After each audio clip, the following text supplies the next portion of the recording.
Assalamualaikum warahmatullahi wabarakatuh, pemirsa televisi Muhammadiyah. Dimanapun Anda berada, apa kabarnya? Semoga hari ini menjadi hari yang bahagia untuk Anda semua pemirsa, dan tentunya semoga selalu dalam keadaan sehat walafiat. Karena di masa pandemi seperti sekarang ini, kita tahu bahwa sehat adalah sesuatu yang paling mahal yang bisa kita dapatkan. Jadi selagi sehat, marilah kita jaga bersama kesehatan kita, tentunya dengan tetap mematuhi protokol kesehatan. Nah pemirsa, senang banget saya kali ini Irmalia Septiana dapat kembali menyapa Anda pemirsa dalam program PTV Show Ngobrol Sering tapi nggak bikin boring. Nah, seperti sekarang, saya mau kasih informasi kepada pemirsa ini terkait dengan Kartu Prakerja. Siapa di sini yang sudah tahu terkait dengan program dari Kartu Prakerja itu sendiri? Tentunya banyak sekali nih pengertian yang orang-orang banyak yang keliru terkait dengan Kartu Prakerja. Tapi di sini saya akan kembali mengingatkan lagi kepada seluruh pemirsa untuk mengenal apa sebenarnya fungsi dan juga manfaat dari Kartu Prakerja. Nah, kali ini kita akan ngobrolin terkait dengan pelatihan Kartu Prakerja yang tentunya tujuannya adalah untuk meningkatkan kompetensi SDM di Indonesia. Berarti kita semua sebagai warga negara Indonesia memiliki kesempatan untuk meningkatkan skill kita. Bicara dengan skill tentunya ini menjadi satu yang harus selalu kita tingkatkan, dan kita juga harus pandai-pandai memilih wadah untuk meningkatkan skill dari diri kita. Karena itu terkait dengan kualitas diri kita juga pemirsa. Kita tahu bahwa kita harus bersaing dengan masa depan yang tentunya akan banyak sekali yang harus kita kejar pemirsa. Kesuksesan diri kita dan juga kualitas diri kita itu juga menjadi sangat penting sekali. Nah, melalui Kartu Prakerja ini kita bisa bersama-sama meningkatkan potensi diri yang kita miliki. Nah, untuk lebih jelasnya saya akan mengundang narasumber saya yang sudah hadir bersama dengan saya ya melalui aplikasi Zoom kali ini. Ya, ini ada Bapak Sumarna F. Abdurrahman selaku Direktur Kemitraan Komunikasi dan Pengembangan Ekosistem PMO Kartu Prakerja. Halo, Assalamualaikum warahmatullahi wabarakatuh, Bapak Sumarna. Waalaikumsalam, Mbak Irma. Apa kabarnya, Bapak? Alhamdulillah, semoga semua juga sehat walafiat ya. Amin, amin, insya Allah Bapak Sumarna. Baik Pak Sumarna, kali ini kita akan kembali ngobrol nih ya terkait dengan Kartu Prakerja begitu ya. Ini untuk kembali mengingatkan masyarakat Pak Sumarna, boleh di-share sedikit sebenarnya apa sih Kartu Prakerja itu Pak Sumarna? Ya, jadi Kartu Prakerja itu adalah suatu program ya untuk meningkatkan kompetensi dari tenaga kerja, baik tenaga kerja yang sedang bekerja maupun calon tenaga kerja, para pencari kerja, dan juga para wirausahawan atau yang ingin bekerja secara mandiri. Jadi ini adalah suatu program pelatihan ya yang ditujukan tadi kepada angkatan kerja, baik mereka yang sedang bekerja maupun yang sedang sebagai pencari kerja.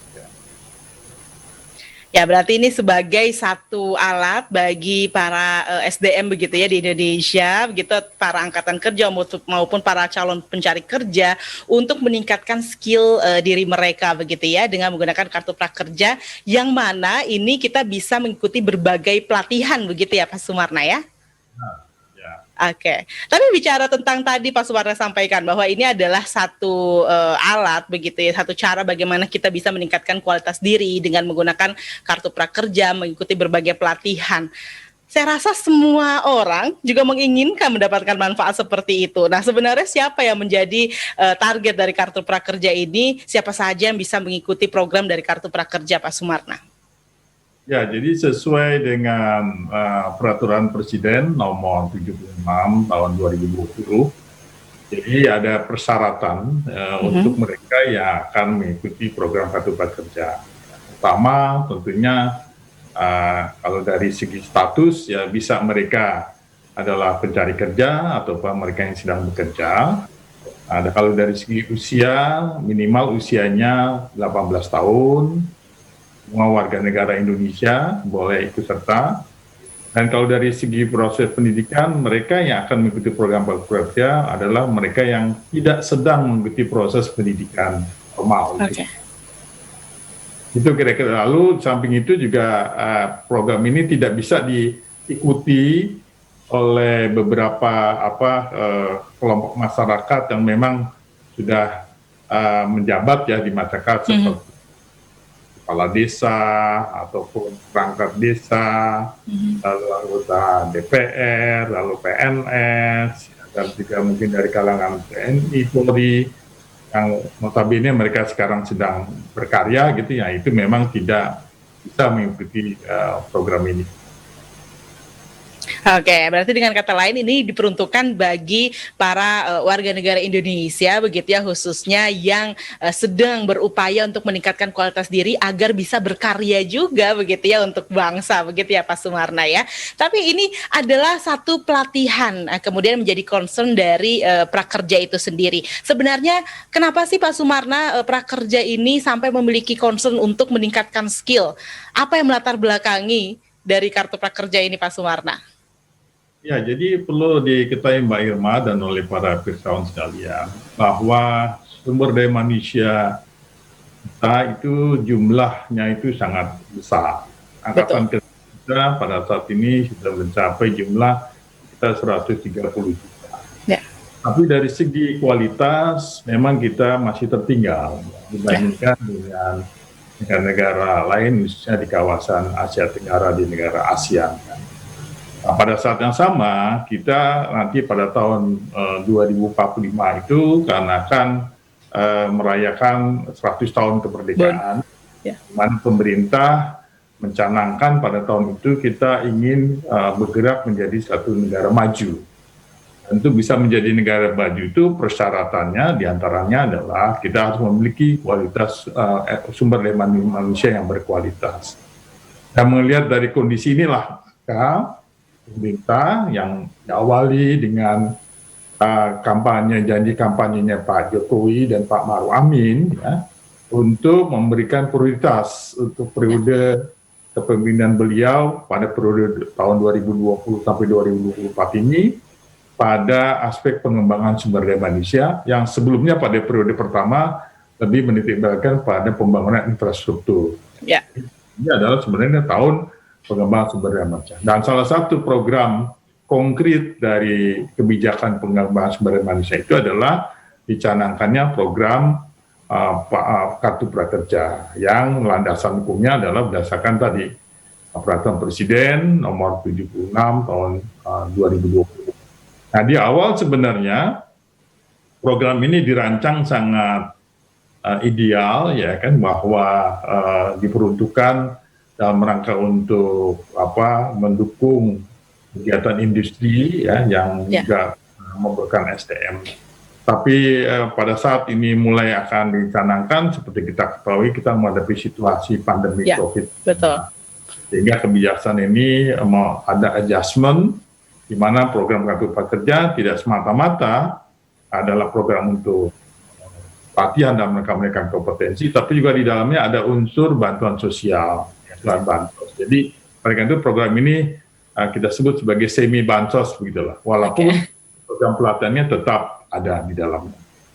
Oke, karena kembali lagi ya pada tujuan dari hadirnya Kartu Prakerja itu adalah untuk bersama-sama meningkatkan kualitas SDM Indonesia yang kita tahu pemirsa bahwa kita akan menghadapi masa depan yang penuh dengan tantangan begitu ya Pak Sumarna ya. Jadi diharapkan SDM di Indonesia ini harus mampu dan juga harus siap menghadapi masa yang akan datang. Boleh jadi di tahun ini kita harus agak terhenti atau terhambat oleh pandemi Pak Sumarna, tapi tentunya setelah ini kita harus berlari mengejar begitu ya berbagai ketinggalan yang diakibatkan oleh pandemi itu sendiri begitu ya Pak Sumarna ya.